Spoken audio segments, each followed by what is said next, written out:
তো আমরা 43তম বিশেষ পরীক্ষায় প্রিলিমিনারিতে আমরা উত্তীর্ণ হয়েছি।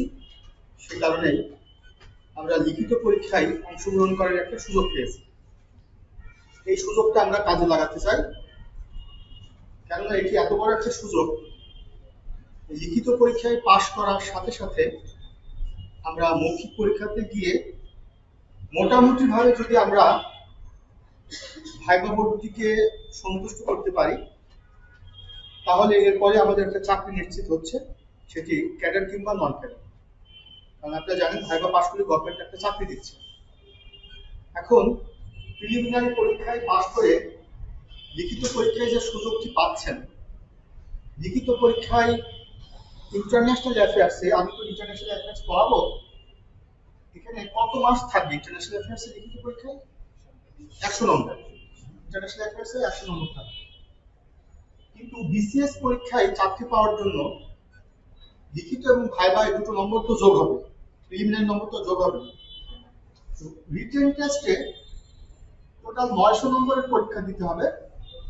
তার মধ্যে বাংলা, বাংলাদেশ এবং ইংরেজি তিনটা সাবজেক্টে 200 করে, 600, ইন্টারন্যাশনাল 100, 700, তারপর ম্যাথ এবং মেন্টাল অ্যাবিলিটি 100, আর সায়েন্স এবং টেকনোলজি মোট 900। আর ভাইবা ভোট 200। এই টোটাল 1100 নম্বরের পরীক্ষা দিতে হবে বিশেষ পরীক্ষায় চাকরি পাওয়ার জন্য। এখন লিখিত পরীক্ষায় 900 নম্বরের মধ্যে ইন্টারন্যাশনাল অ্যাফেয়ার্স তো 100 আছেই, আর ভাইবা বোর্ডে যে 200 নম্বরের প্রশ্ন করা হয় বিশেষ ভাইবা বোর্ডে, সে 200 নম্বরের প্রশ্নের মধ্যে বিসিএস পরীক্ষায় ভাইবাতে প্রায় 20% প্রশ্ন করা হয় ভাইবা বোর্ডে ইন্টারন্যাশনাল অ্যাফেয়ার্স থেকে। আর পররাষ্ট্র ক্যাডারের ক্ষেত্রে তো মোটামুটি আপনাদের কাছে পররাষ্ট্র পছন্দ আছে, আপনার আছে, তাহলে পররাষ্ট্র ক্যাডারে ইন্টারন্যাশনাল অ্যাফেয়ার্স থেকে 99.99% প্রশ্ন করার সুযোগ রয়েছে। কারণ ইন্টারন্যাশনাল অ্যাফেয়ার্স থেকেই পররাষ্ট্র ক্যাডারের চাকরি পাওয়ার কাজের সাথে সম্পর্ক। তাহলে আমি যদি জেনারেল সেন্সে বলি যে বিশেষ ভাইবা বোর্ডে 20% প্রশ্ন করা হয় ইন্টারন্যাশনাল অ্যাফেয়ার্স থেকে সব ক্যাডারের জন্য, আর পররাষ্ট্র ক্যাডারের জন্য স্পেশাল রয়েছে। ভাইবা যদি 200 নম্বর হয়, তাহলে কত নম্বর প্রশ্ন করা আছে 200 নম্বরের মধ্যে? 20%, 40 নম্বর। মানে বিসিএস পরীক্ষায় লিখিত অংশে 100 নম্বর ইন্টারন্যাশনাল অ্যাফেয়ার্স থেকে, আর 40 নম্বর আছে ভাইবা ইন্টারন্যাশনাল অ্যাফেয়ার্স থেকে। লিখিত পরীক্ষায় দুটো রচনা লিখতে হয়, একটা বাংলা ভার্সন, একটা ইংরেজি ভার্সন। রচনা দুটো, একটা ইংরেজি ভার্সন আর একটা কি বাংলা ভার্সন। কিন্তু সেই রচনার যে উপাদানগুলো, মানে রচনা লেখার যে উপাদানগুলো, সেই উপাদানগুলো সংগ্রহ করতে হয় বাংলাদেশ বিষয়গুলি এবং আন্তর্জাতিক বিষয়গুলি থেকে। পরীক্ষা প্রশ্ন আসে রোহিঙ্গা, এটা আপনার ইংলিশে রচনাটা লিখতে হয়। তার মানে এটা কিন্তু ইংরেজি লিটারেচার এবং ল্যাঙ্গুয়েজের টিচার কিন্তু এই রচনাটা আপনাকে পড়াবেন। এই পড়ানোটা কিন্তু ইন্টারন্যাশনাল অ্যাফেয়ার্স এর সাথে অংশ। ক্লিয়ার কিন্তু মেসেজটা? পরীক্ষা আসলে হচ্ছে রোহিঙ্গা ইস্যু, বিসিএস এসেছে। পরীক্ষা আসলে রচনাটা সমুদ্র অর্থনীতি। এই যে রচনাগুলো, এটা বাংলা ভাষায় আসবে এবং ইংরেজি ভাষায় আসবে, কিন্তু লিখতে হলে পারে তার উপাদানগুলো তো সংগ্রহ করতে হবে ইন্টারন্যাশনাল অ্যাফেয়ার্স। তার মানে হচ্ছে যে একটা রচনা 40, বাংলা আর ইংরেজি হচ্ছে 50। টোটাল দুটো রচনা যদি দেখি আমরা 90। এই তিনটা জিনিস কিন্তু ইন্টারন্যাশনাল অ্যাফেয়ার্স থেকে আসবে, রচনার কিছু অংশ বাংলাদেশ অ্যাফেয়ার্স থেকে আসবে। কিন্তু বাংলাদেশ অ্যাফেয়ার্সও কিন্তু ইন্টারন্যাশনাল অ্যাফেয়ার্স এর পার্ট। কারণ বাংলাদেশ অ্যাফেয়ার্স তো ন্যাশনাল অ্যাফেয়ার্স, আর ইন্টারন্যাশনাল অ্যাফেয়ার্স এর একটা পার্ট হচ্ছে ন্যাশনাল অ্যাফেয়ার্স। তার মানে মোটা দাগে আমরা বলতে পারি 140 আর 90 অর্থাৎ 230 নম্বর। এই 230 নম্বর কত নম্বরের মধ্যে? 1100 নম্বরের মধ্যে। এই 1100 নম্বরের মধ্যে 230 নম্বরের প্রস্তুতি আমরা নেব ইন্টারন্যাশনাল অ্যাফেয়ার্স থেকে। এই বিসিএস এর চাকরি পাওয়ার জন্য একটা সাবজেক্ট কতটা গুরুত্বপূর্ণ আপনারা বুঝতে পারছেন। ইন্টারন্যাশনাল অ্যাফেয়ার্স এর লিখিত পরীক্ষায় যদি আপনি ভালো লিখতে পারেন, তাহলে আপনি 70 থেকে 80 পরিমাণ নম্বর কিন্তু পেতে পারেন, যেটা অনেকে পেয়েছে 70 থেকে 80%। তাহলে আমরা এই ইন্টারন্যাশনাল অ্যাফেয়ার্স এর জন্য আমি আপনাদের ইন্টারন্যাশনাল অ্যাফেয়ার্স এর ক্লাস নিব। তো ইন্টারন্যাশনাল অ্যাফেয়ার্স এর গুরুত্বটা কি সেটা আমি আপনাদের সংক্ষেপে বুঝিয়েছি বিসিএস এর চাকরি পাওয়ার জন্য। এখন আপনাদেরকে আমি যে কথাটা বলবো, বিসিএস এর চাকরি পাওয়ার যে তিনটা ধাপ, প্রিলিমিনারি, লিখিত এবং ভাইবা, তিনটা ধাপের মধ্যে আপনারা প্রিলিমিনারি পরীক্ষায় উত্তীর্ণ হয়েছে, লিখিত প্রস্তুতি নিচ্ছেন। তো প্রিলিমিনারি পরীক্ষা আসলে এটি কিন্তু কোনো মেধাবীদের পরীক্ষা না, অর্থাৎ এটি মেধা যাচাই করার কোনো পরীক্ষা না। কারণ এই প্রিলিমিনারি টেস্ট, এই পরীক্ষার সিস্টেমই হলো মাল্টিপল চয়েস কোশ্চেন। কারণ হচ্ছে এই পরীক্ষায় একটা প্রশ্ন যার 4টি আনসার দিয়ে আছে, সেই আনসারের মধ্যে সঠিক উত্তরটিকে আপনাকে গোল দাগ দিতে হবে। যদি আপনি ইনফরমেটিভ হন তাহলে আপনি আনসারটি করতে পারবেন। এটা আসলে আপনার কোনো মেধাবীদের পরীক্ষা না, কারণ এই পরীক্ষায় প্রশ্ন এবং উত্তর দুটো দেওয়া থাকে। তারপরও আপনারা এই পরীক্ষায় 200 নম্বরের পরীক্ষা 2 ঘন্টা ব্যাপী আপনারা সেখানে উত্তীর্ণ হয়েছেন কিংবা আপনারা লিখিত পরীক্ষার প্রস্তুতি নিতে যাচ্ছেন। এই যে 4টি উত্তর একটা প্রশ্নে, সেই 4টি উত্তরকে আমরা 4 ভাগে ভাগ করতে পারি। সে প্রশ্নের প্যাটার্নের মধ্যে ছিল হু, হোয়ার, হোয়েন এবং হোয়াট। প্রিলিমিনারি পরীক্ষার প্রশ্নের প্যাটার্ন হচ্ছে এই টাইপের প্রশ্ন তার উত্তর। আমেরিকার প্রথম প্রেসিডেন্ট কে ছিলেন, সাপোজ এটা একটা প্রশ্ন। কিংবা জাতিসংঘের সদর দপ্তর কোথায় অবস্থিত, কিংবা বাংলাদেশ কত সালে ওআইসি মেম্বার হয়েছে, বা নিম্নের কোনটি অর্থনৈতিক জোট। তার মানে এখানে কিন্তু কোনো এক্সপ্লেনেশন নেই, এটা জাস্ট ইনফরমেশন। প্রিলিমিনারি টেস্টের প্রশ্নের প্যাটার্ন কিন্তু এইভাবে আপনাকে রপ্ত করতে হয়েছে আনসার। যখন আপনি এখান থেকে রিটেন টেস্টে যাচ্ছেন তখন কিন্তু প্রশ্নের প্যাটার্ন এখন চেঞ্জ হয়ে গেছে। এটার মধ্যে কোনোটাই না, একটা হচ্ছে হাউ, একটা হচ্ছে হোয়াট। আমি কি আপনাদেরকে বোঝাতে পারছি? তাহলে আন্তর্জাতিক বিষয়গুলিতে লিখিত পরীক্ষার প্রশ্নের প্যাটার্ন হচ্ছে হাউ এবং হোয়াই। হাউ এবং হোয়াই এটাকে আপনাকে কি করতে হবে, এটা আপনাকে এক্সপ্লেনেশন দিতে হবে। এটার মধ্য দিয়ে একটা ছেলে বা একটা মেয়ে তার জ্ঞান এবং সেই জ্ঞানের প্রকাশভঙ্গি, অর্থাৎ তার পরিপক্কতা পূর্ণাঙ্গভাবে এই জায়গায় যাচাই করা যায়। কেননা এখানে আপনার ইন্টারন্যাশনাল অ্যাফেয়ার্স 3 আওয়ার্স, 3 ঘন্টা সময় থাকবে।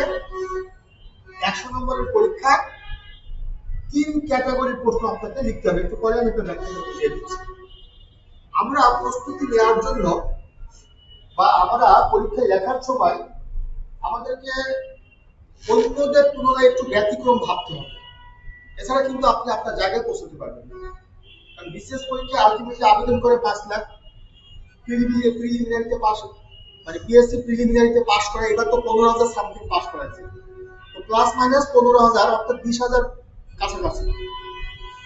এরপরে যখন আপনি চাকরিটি পাবেন ভাইভাতে পাস করার পরে, চাকরির পোস্টের সংখ্যা কিন্তু 2000 এর বেশি না। আপনি কিন্তু আলটিমেটলি বিশেষ পরীক্ষায় 5 লক্ষের মধ্যে 2000 যদি চাকরি পায়, 4,98,000 স্টুডেন্ট কিন্তু ড্রপ আউট হচ্ছে। আপনাকে কিন্তু 2000 চিন্তা করতে হবে, আপনি কিন্তু 4,98,000 চিন্তা করা যাবে না।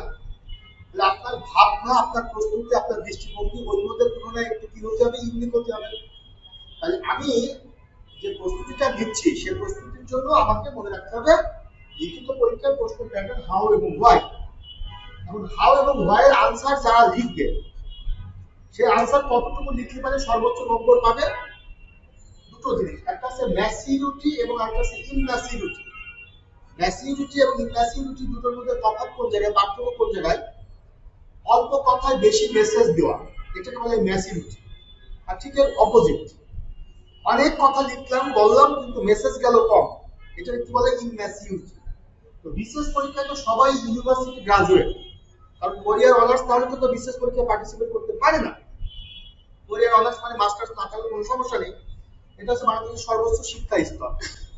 আপনি এখন কোন ভার্সিটিতে পড়েছেন, কোন রেজাল্ট করেছেন, কি আপনার সিজিপিএ, এটা দেখার সুযোগটা আসলে বিসিএস নেই।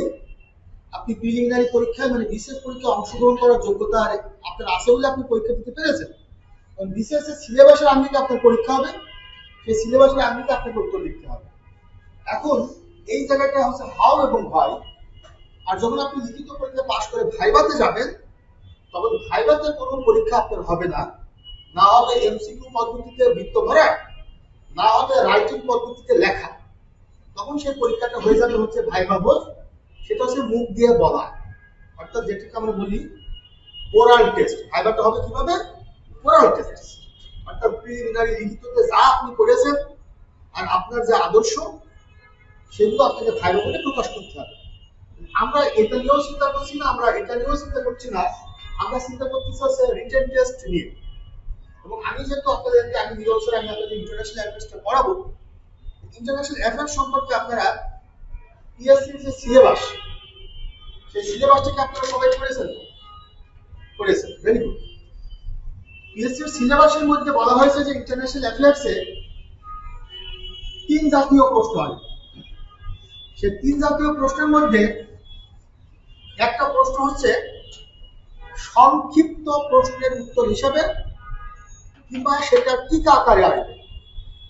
প্রিলিমিনারি রিটেন টেস্টে ইন্টারন্যাশনাল অ্যাফেয়ার্স থেকে নাম্বার 1 হচ্ছে ইন্টারন্যাশনাল অ্যাফেয়ার্স এর টাইম হচ্ছে কত ঘন্টা আমি আগে বলেছি 3 আওয়ার্স। 3 আওয়ার্স হচ্ছে এখানে টাইম।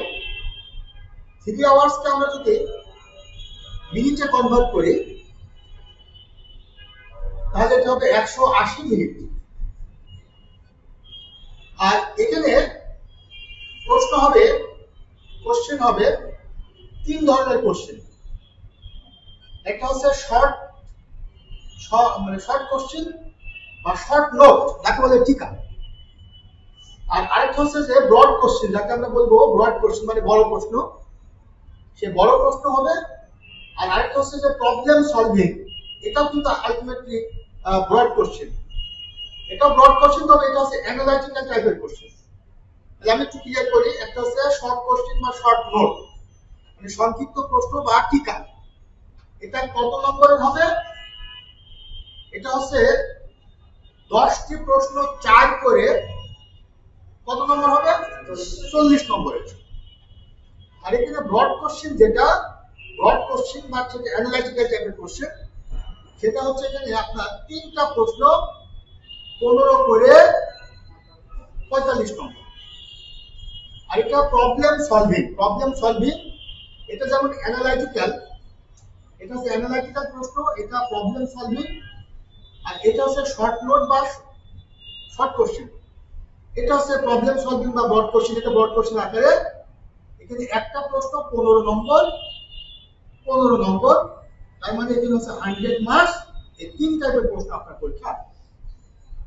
অনেকে আমাকে প্রায় প্রশ্ন করে যে স্যার এই 15 নম্বর প্রশ্নের উত্তরের জন্য কত পৃষ্ঠা লিখবো, তাই না?